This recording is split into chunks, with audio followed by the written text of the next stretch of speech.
Bonjour à toutes et à tous. Au nom du LAM, le laboratoire Les Afriques dans le Monde, je me réjouis de vous souhaiter la bienvenue à la Maison des Suds, ici à l'Université Bordeaux-Montaigne, pour cette journée d'études et de restitution du projet Arpège, analyser et repenser l'approche des enjeux de genre dans les projets en développement.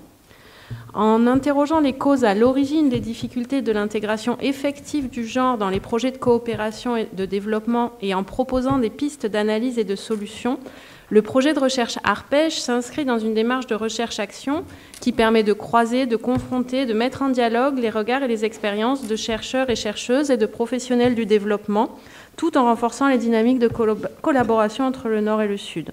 Le LAM ne peut que se réjouir de voir les membres de son collectif, avec Elisabeth Hoffman et Isabelle Droit, mais également ses chercheurs et chercheuses et expertes associés, je pense à Jean-Étienne Bidou et Cécile Broutin qui ont participé au projet, de les voir s'inscrire dans ce dialogue qui témoigne, s'il le fallait, de l'utilité sociale de la recherche et de l'intérêt à la co-construire et la diffuser pour qu'elle puisse ensuite jouer un rôle dans l'action publique et la décision politique. Les échanges que vous aurez aujourd'hui autour de vos deux tables rondes seront sans aucun doute très riches d'enseignements pour tous les acteurs et toutes les actrices concernés par cette problématique. Le film documentaire réalisé par Christophe Leroy sur le projet Arpège viendra clôturer cette journée, témoignant là aussi de la dynamique d'un projet qui se nourrit certes des recherches de ses membres, mais qui entend dépasser les frontières du milieu académique pour aller toucher d'autres publics. Un tout grand merci donc à Elisabeth Hoffman, coordinatrice du projet Arpège, pour l'organisation de cette journée, qui permet également de mettre en lumière les travaux et recherches sur le genre. Au sein du LAM, avec Elisabeth, mais également d'autres collègues, Isabelle bien sûr, mais aussi Kamala Marius ou encore Sarah Panata, Emmanuel David et Pamela Oene-Yako, nous avons pu ancrer cette thématique dans les recherches du laboratoire à partir d'une perspective pluridisciplinaire qui attire de plus en plus d'étudiants et d'étudiantes dans nos formations en master et en doctorat, aussi bien ici à l'Université Bordeaux-Montaigne, notamment dans le master en études sur le genre, et à Sciences Po Bordeaux.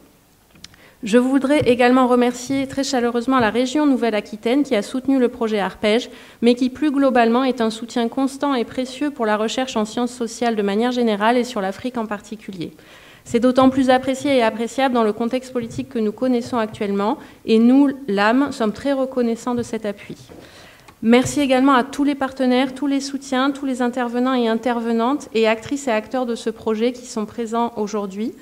L'IRD, l'Université Bordeaux-Montaigne, mais également l'IRAM, le F3E, le CIRAD, l'IFRE, également l'AIMF, SOCOopération et l'AFD.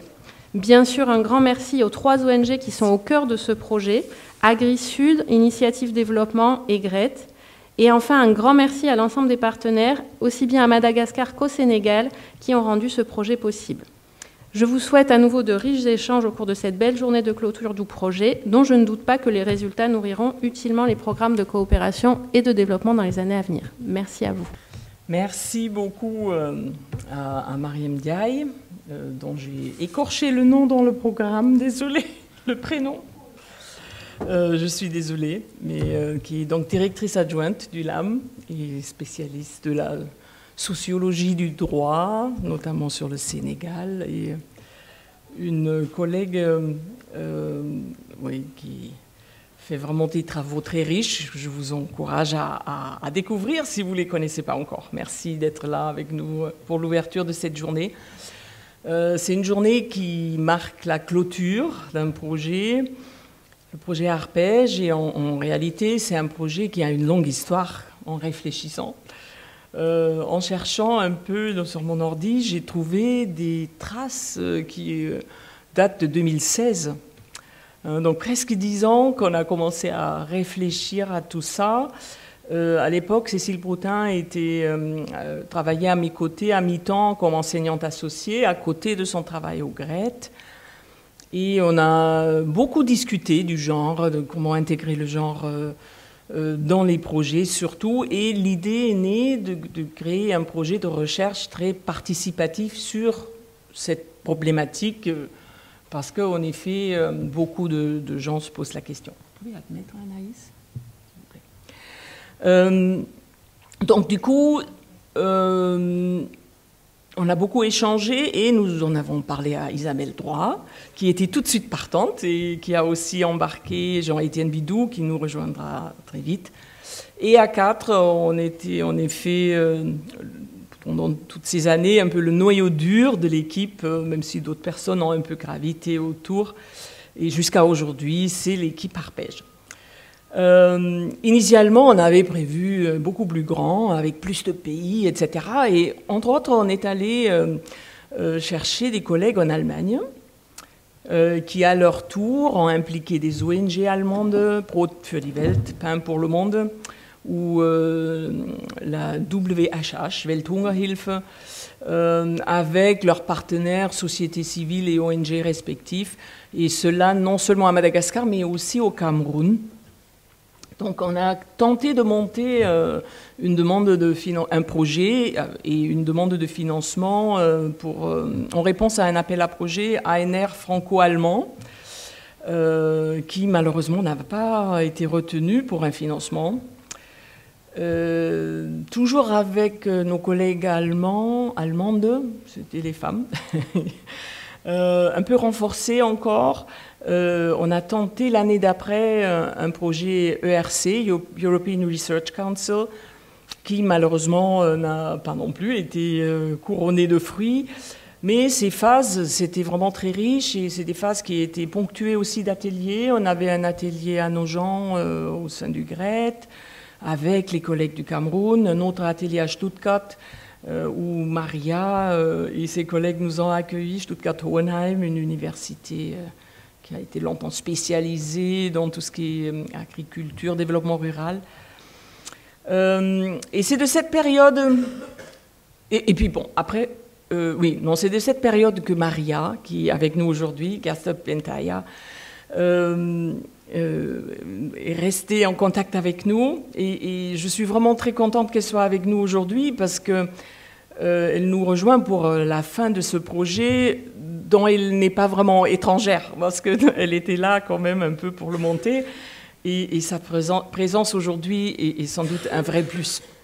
Donc après cette deuxième déception sur les financements, notre équipe de 4, notre noyé côté France, a décidé de repenser le projet avec une envergure moindre, et aussi concentré sur finalement des acteurs de la région.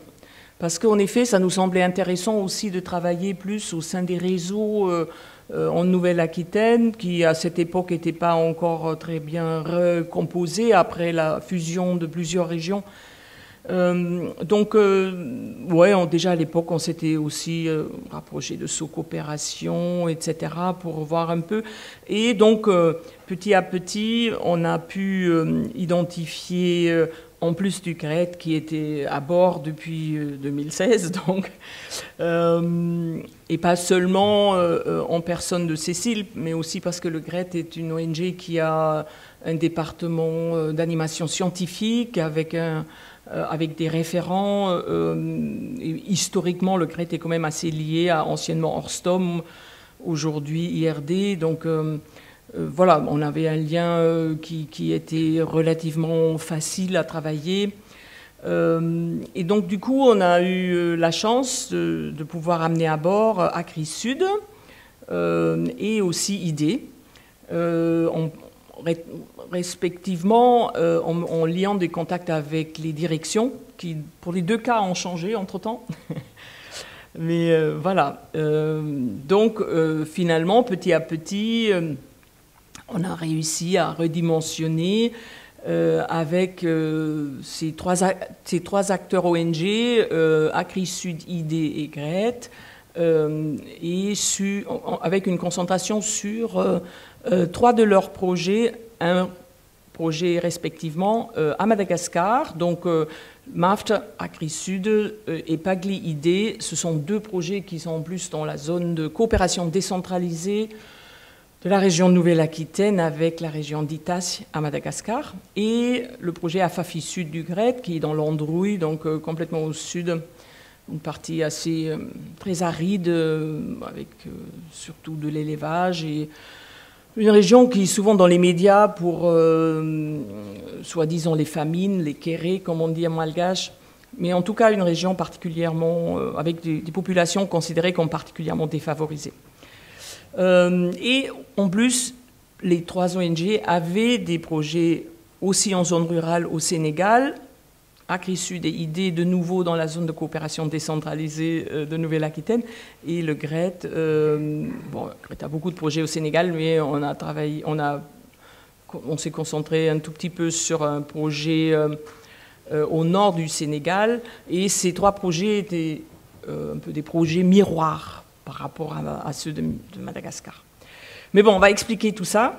En tout cas, merci beaucoup aussi de la part de l'équipe Arpège à ces 3 ONG, notamment les équipes de mise en œuvre des 3 projets à Madagascar, avec qui on a beaucoup travaillé, les ateliers de recherche-action participative, mais aussi à leurs collègues au sein des bureaux pays, ou des sièges de ces 3 ONG. En effet, on a bon, plus ou moins intensément échangé, mais c'était également très important. Vraiment essentiel, bien sûr, était le soutien financier de la région Nouvelle-Aquitaine, mais aussi le soutien de Delphine qui était dans le comité consultatif et qui était aussi souvent là à faire le lien avec les ONG partenaires, etc. D'ailleurs, en plus du soutien financier très significatif, très majoritaire de la Nouvelle-Aquitaine, il y a aussi chaque ONG partenaire qui a quand même cofinancé. Et nous avons pu bénéficier aussi d'un appui financier de l'IRD, du LAM et de l'UBM. Donc merci beaucoup pour tout ça. Delphine était dans le conseil consultatif, mais aussi François Douliger qui est là, qui va animer une table ronde, Armel Barré du F3E qui va intervenir pour expliquer un peu comment le genre a trouvé sa place au sein du F3E, et Emmanuel Bouquet qui nous suit en ligne du CIRAD, qui malheureusement n'a pas pu se déplacer, mais qui est avec nous. Maria, dont j'ai parlé tout à l'heure, est aujourd'hui là avec une fonction de grand témoin. Et à ses côtés, il y a Delphin. Delphin, dont je dois regarder le nom, Randria Miarissou,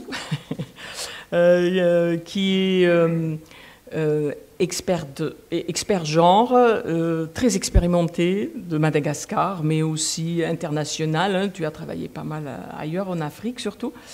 Et voilà, qui nous fait aussi l'honneur de sa présence, après avoir déjà été là pour l'atelier final qu'on a fait en novembre dernier à Madagascar avec les 3 équipes des 3 projets, et bon, qui était aussi toujours en soutien. Je crois que je l'ai rencontré à chacun de mes séjours pour Arpège à Madagascar. Merci Delphin. Et donc avec Maria, ils vont conclure la journée.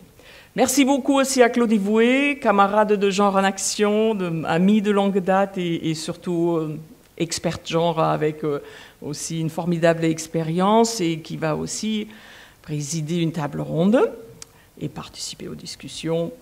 Et je suis aussi reconnaissante à Yvan Oustalé qui a remplacé Cécile comme enseignant associé au sein de la licence pro chargée de projets en solidarité internationale et développement durable avec les pays du Sud que je coordonne. Et Yvan a remplacé un peu au pied levé Kamala Marius, qui aurait dû normalement modérer la table ronde et qui était quand même aussi à des moments avec nous dans l'équipe Arpège, mais qui a eu un empêchement. Et merci Yvan aussi pour les éco-caps. Il a amené une bonne partie des éco-caps qu'on va utiliser aujourd'hui en partie pour ne pas faire trop de déchets. Et évidemment aussi merci aux petites mains, entre guillemets, Dolores qui est venue en renfort en tant que stagiaire pour organiser la journée, Martina qui a fait un stage avec nous sur la linguistique, Euvrosine qui est une étudiante de la licence pro mais qui prête aussi un peu main forte. C'est toujours important de penser aussi à toutes ces personnes qui sont un peu derrière les coulisses mais qui sont extrêmement précieuses aussi. J'ai sans doute oublié du monde. Évidemment, en termes d'intervenants, intervenantes, je salue aussi Christine Chambon qui représente l'AFD. On est très honorés de vous avoir avec nous. Notamment, ça nous a vraiment fait plaisir que notre projet vous intéresse au sein de l'AFD. Donc ça, c'est vraiment quelque chose qui, pour nous, est important. Et puis bon, on est tout à fait disponible aussi pour éventuellement restituer aussi dans d'autres cadres un peu nos leçons tirées ou discuter sur la place des recherches-actions participatives dans les projets cofinancés par l'AFD. En tous les cas, on continue à penser que ça vaut la peine d'être essayé, même si ce n'est pas une baguette magique qu'on a trouvée. Mais voilà. Donc, en tous les cas, un très grand merci. J'espère que, oui, il y a d'autres personnes qui sont là, intervenantes sous coopération. Super. On les a contactés au début. Après, on a un peu perdu contact. Et là, avec Laure Vivet, on a pu renouer. Et ça nous encourage aussi beaucoup. Et c'est surtout prometteur aussi pour un rayonnement auprès des acteurs régionaux qui nous est quand même aussi important. Voilà, excusez-moi, j'étais peut-être un peu décousue. Je suis aussi assez émue parce qu'en effet, c'était un processus long et qui m'a tenu à cœur, qui n'était pas toujours facile, mais toujours assez fascinant. Et arriver au bout de quelque chose, c'est toujours un moment fort. Donc, merci de partager ce moment avec nous. Et oui, merci pour votre présence. Et n'hésitez pas à vraiment donner votre point de vue, poser vos questions, émettre vos critiques, etc. On compte sur vous. Merci.